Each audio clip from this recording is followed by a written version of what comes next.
Welcome to Kingston Fire and Rescue. I'm Fire Inspector Blakney, and today we'd like to talk to you about home cooking safety. So come on inside and we'll show you some tips in the kitchen.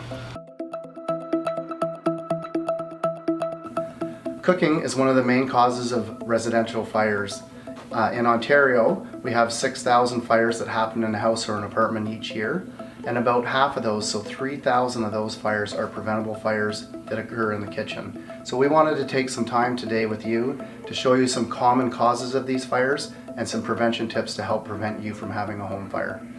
So first of all, our number one item is unattended cooking. If we're cooking in the kitchen, it's very, very important that we stay in the kitchen and that we are watching what we're cooking so that if something does occur, you're able to deal with it quickly.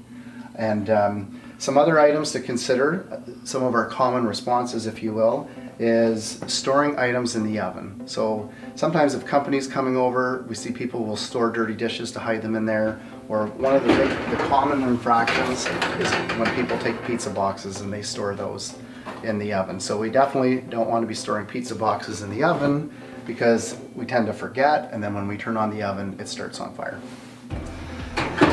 The next cause is combustibles too close to the stovetop. So here are some very common examples, and it's a bit exaggerated, but that's because we're trying to show you a number of things that happen. So rags on the stovetop, not good.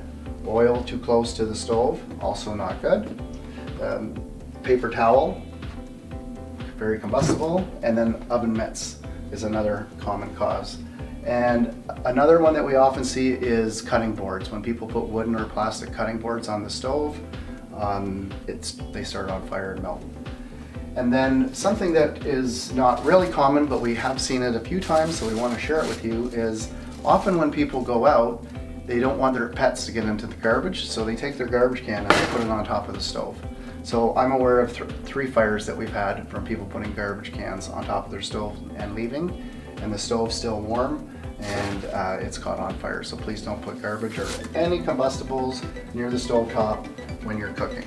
So if you do have a fire, some of the things that you can do are, the first thing is put a tight fitting lid on top of the pan, or if you don't have a lid that fits, you can use a cookie sheet or a metal pan and put it on top like that, and then turn off the element.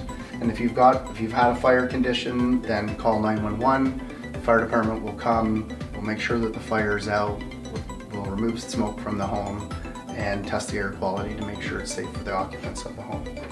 Something else just to keep in mind when cooking on the stovetop is to keep your handles turned in, because if the handles are out, you can bump it yourself or children can tip it, and that can result in burns. So we want to make sure that you're keeping the handles turned in at all times.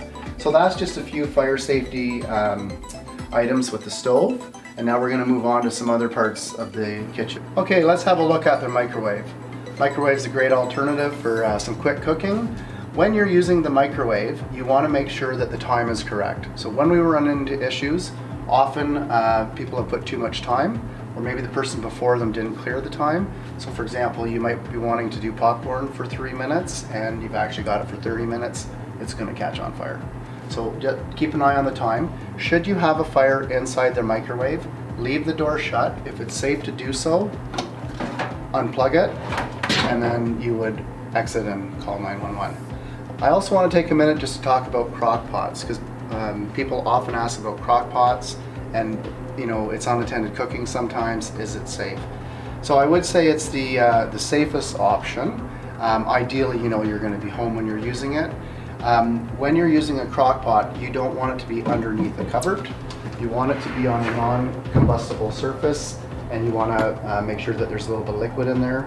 And in my 30 years with the fire department, I've only seen one catch on fire, and it's because it was forgotten for an extended period of time. So I haven't seen these start fires, so they're relatively safe. Thanks for joining us today. Remember to like us on social media. For more information, you contact us at fireprevention@cityofkingston.ca, or you can look us up on the City of Kingston website as well.